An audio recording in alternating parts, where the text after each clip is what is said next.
Gostaria que você fizesse, por gentileza, a avaliação do jogo, né? O que você procurou corrigir, especialmente no intervalo, porque o segundo tempo, pelo que vimos, foi bem melhor, né?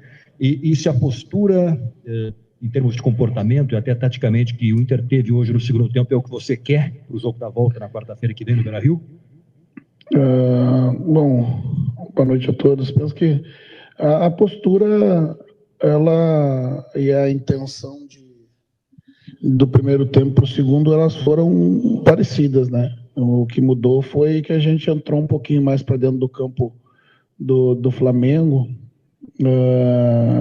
depois de um primeiro tempo que a gente, né, conseguiu ali, imaginando um Flamengo usando o fator local a seu favor, a gente restringia os espaços de meio, dando para o Flamengo os lados, né, tirando as bolas de flutuação interna que o Flamengo usa para desequilibrar a defesa, com muita gente atrás da linha. Tivemos pouco a bola, mas controlamos o Flamengo e sofremos um gol até no momento que a torcida começava a se impacientar, né? O gol de bola aérea numa jogada forte, né, que o Flamengo tem, né? Cuidamos pouco da bola no primeiro tempo, talvez as bolas que recuperamos ali, 5, 6 bolas com boa oportunidade de fazer uma boa retenção e agredir o Flamengo, a gente, né, devolveu muito rápido, né? O segundo tempo foi justamente a gente dar um passo à frente, entrar uns 20 metros para dentro do campo do Flamengo, acabar oferecendo as bolas em profundidade, que era o que a gente imaginava que com a escalação do Bruno Henrique o Felipe ia explorar. Também vendo o jogo da gente contra o Bragantino e as bolas às costas que nós, com bloco mais alto, cedemos. Então a intenção no primeiro tempo foi justamente de a gente estar com o bloco um pouquinho mais baixo, para que essas bolas em profundidade não entrassem, né? Eu acho que a gente conseguiu com mérito interromper, não dando meio nem a profundidade. E no segundo tempo, que a gente teve mais o controle, né? Criamos mais oportunidades, infelizmente não conseguimos uma oportunidade mais clara que nos beneficiasse com o gol, mas penso que a disputa está bem aberta, né? Está bem aberta. Dei parabéns aos atletas, né? Porque fizeram na grande totalidade do jogo uma partida equilibrada. Roger, boa noite. Leonardo Som, da Rádio Bandeirantes. Você falou agora sobre a estratégia, que não foi muito diferente nas duas etapas, mas eu queria entender por que, na segunda etapa, o Inter conseguiu fazer um jogo melhor, onde pareceu que isso foi permitido um pouco também pelo Flamengo, um pouco na segunda etapa, e também queria saber sobre o resultado. Você falou que deu parabéns aos jogadores. O Inter, em determinado momento, pareceu se contentar com apenas 1-0. Foi isso mesmo que aconteceu? Qual foi o papo agora no vestiário com os jogadores sobre o jogo da volta? Não vi o Flamengo apenas ceder campo para a gente. Vi a gente ter mais o controle técnico da partida que me permitiu andar no campo. No primeiro tempo a gente usou as bolas mais altas, né, em saída lá de trás para o pivô do Ricardo. No segundo tempo a gente trouxe o Flamengo para dentro do nosso campo e conseguiu articular a partir do chão. Não me pareceu meu time satisfeito com 1-0, tanto que faltando 10 minutos para completar, eu troquei ainda, né, coloquei mais um atacante, que foi o Prado de lado, para substituir o Ricardo Matias, já desgastado pelo Borré. Reestruturei o meio campo ali com a força do Richard, pelo cansaço do Thiago, para que a gente seguisse com força de buscar o empate, né? E ainda tivemos oportunidade nas bolas finais do jogo, né? Não via a nossa equipe satisfeita com o resultado de 1-0, pelo contrário, via a nossa equipe buscando o resultado até o momento, sobretudo no segundo tempo. Roger, aqui. Paulo Nunes, Rádio Guaíba. Na saída de campo, o Alexandro disse que o segundo tempo o Inter foi melhor que o Flamengo. Essa postura do segundo tempo, que você também já falou agora na sua entrevista, é a mais próxima do que a gente pode ver do Inter para um jogo da volta de uma eliminatória aqui. O Flamengo tem uma vantagem, mas está em aberto essa eliminatória. E só mais um detalhe, por gentileza. Como corrigir essa bola aérea que foi hoje o que determinou a diferença no placar? Obrigado. Corrigir com o melhor posicionamento. A gente trabalhou a bola parada, havíamos a combinação de, mesmo fechada ou aberta, a nossa linha está mais para fora da pequena área, Mas os jogadores do Flamengo fizeram um bloqueio nos nossos zagueiros ali, né? Impediram que o Vitão e o Juninho pudessem acessar aquele espaço justamente que o Bruno Henrique cabeceou. Ajustar, né? Fazer a nossa posição inicial da bola parada diferente, né, para que nossos zagueiros disputem com predominância essa bola com o Bruno Henrique. Né, o bloqueador, que é um dos 2 jogadores mais baixos, ele é exclusivamente para que aquele jogador ele não consiga acessar a linha em velocidade lançada, né, mas quem deve disputar a bola aérea dentro da área é a minha linha de zagueiros, e para isso ela precisava estar mais para fora. Esse que para mim foi o equívoco do gol. E a postura, né, como eles foram alturas diferentes, que proporcionam um tipo de constrangimento diferente para o adversário. No primeiro tempo, a gente, como eu disse, que íamos tirar as infiltrações por dentro, né, do Flamengo e evitar as bolas em profundidade pela presença do Bruno Henrique. Penso que a gente conseguiu. O que não conseguimos foi reter a bola depois que nós roubamos ela. Né? Então, não foi postura de motivação, de ânimo, foi altura de campo, né, que proporcionou diferentes cenários na partida e com certeza também, como fez o seu colega, né, o Flamengo buscou baixar um pouquinho mais, nos deu mais campo, né, para que explorasse mais as costas e as jogadas em contra-ataque, né, uma combinação de fatores. Boa noite, Roger. À tua esquerda, Tina Gendorf, Rádio Grenal. Temos agora a segunda parte dessa decisão, mas antes disso, tem um repeteco aí no final de semana. O Flamengo vai ao Beira-Rio e enfrenta o Colorado pelo Brasileirão. Esse jogo vai servir de ensaio para ti, para preparar o time para o jogo decisivo da Libertadores? Ou é a hora de, quem sabe, repensar, ou para alguns atletas, focar na Libertadores e também esconder um pouco o jogo?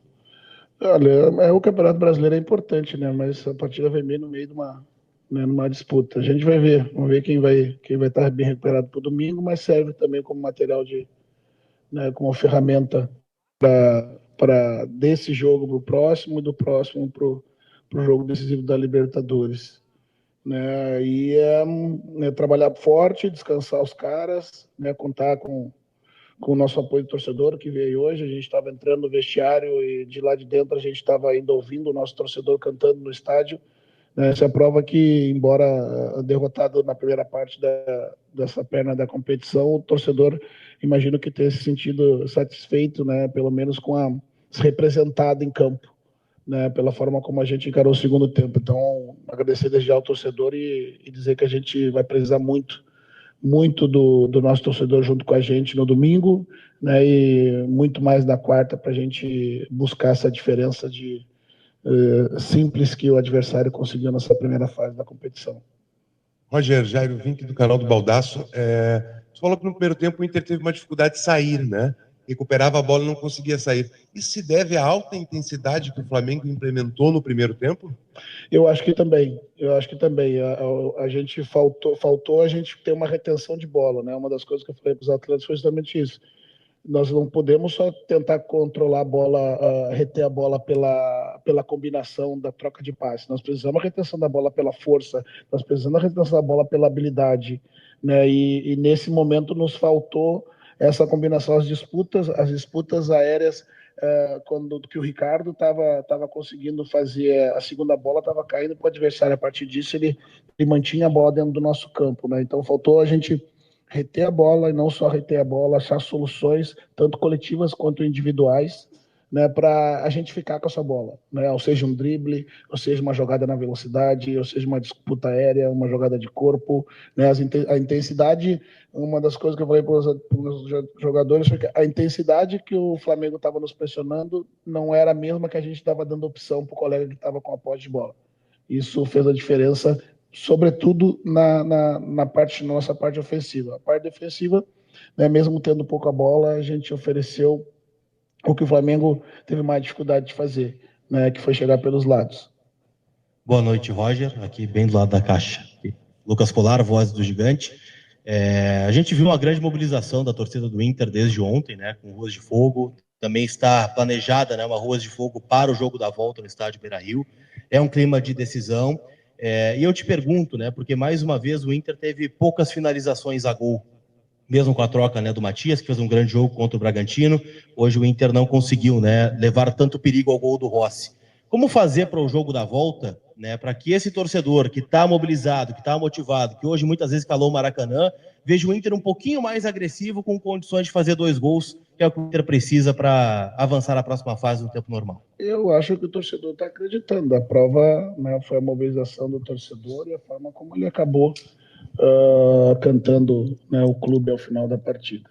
O que nos faltou e que a gente precisa recuperar é o que a gente teve contra o Bragantino. As bolas que a gente conseguiu, né, diante de um time que nos deu um pouco mais de espaço, né, a gente conseguiu. Né? Agora a gente tem que criar esse espaço, como eu disse, seja de forma individual ou as soluções, seja de forma coletiva, tanto quanto as soluções individuais, né, de cada atleta de sua posição. Roger, aqui, Adriano Garcia, Rádio Galera, se o Jário sair da minha frente, tu me enxerga. Mas o principal objetivo o Internacional conseguiu, que é sair vivo aqui do Maracanã.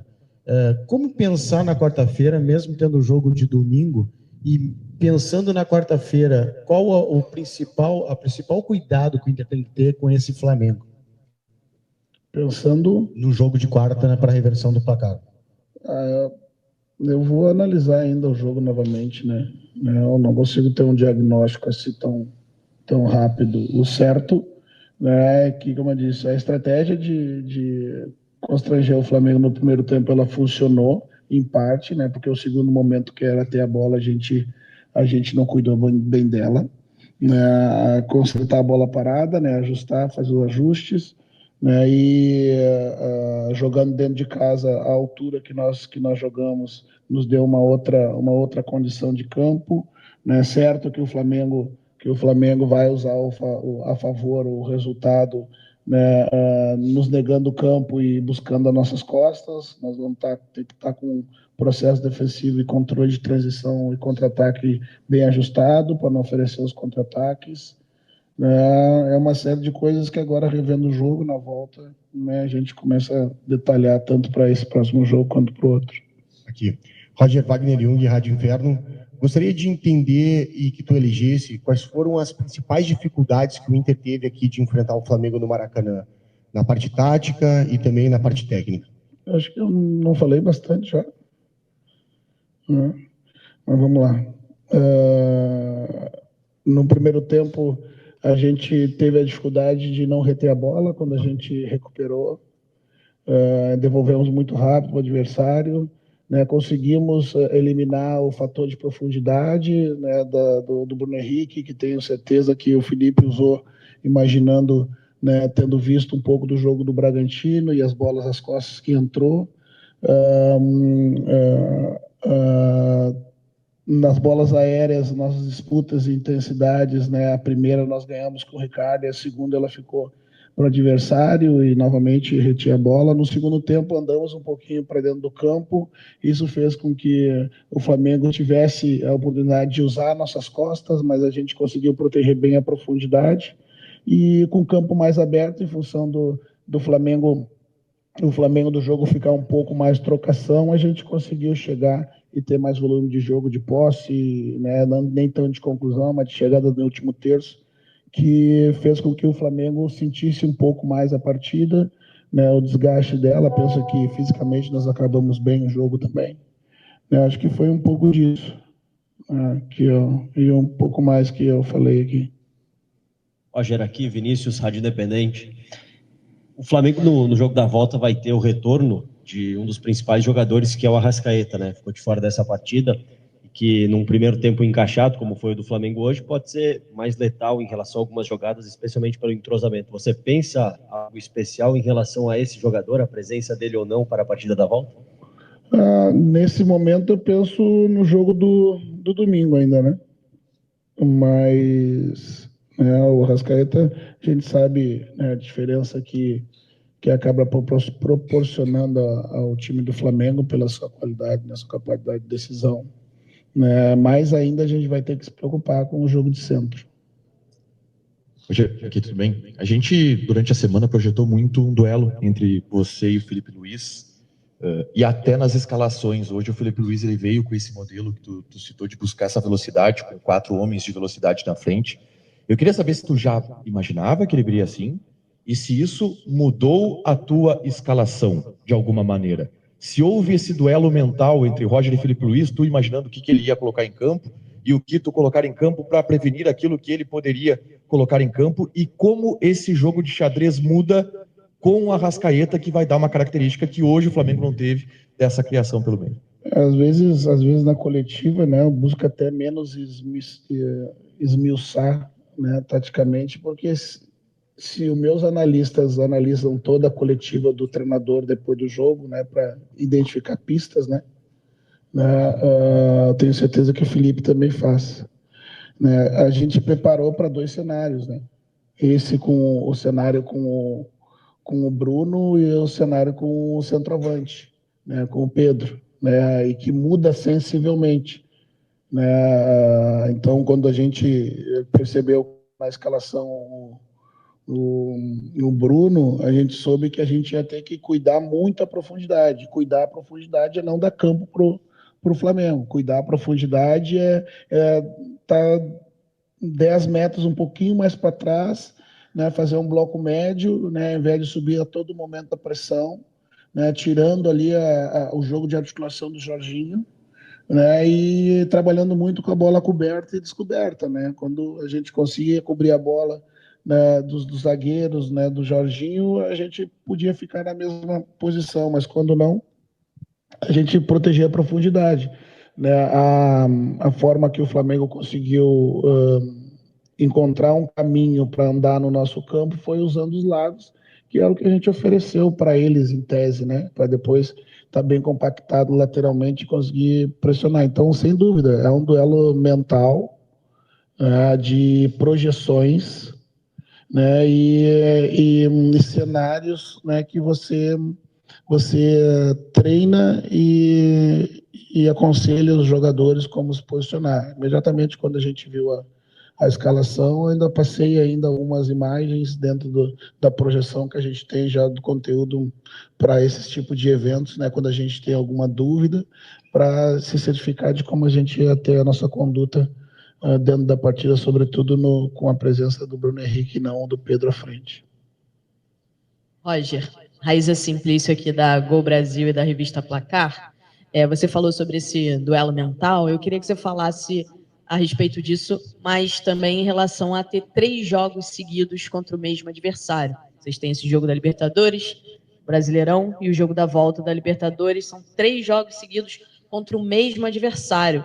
Como é que fica esse duelo mental e a questão dentro de campo também, a questão tática? Se é preciso mudar, porque tantos encontros assim, se fica previsível, qual que é a dificuldade de 3 jogos assim seguidos contra o mesmo adversário?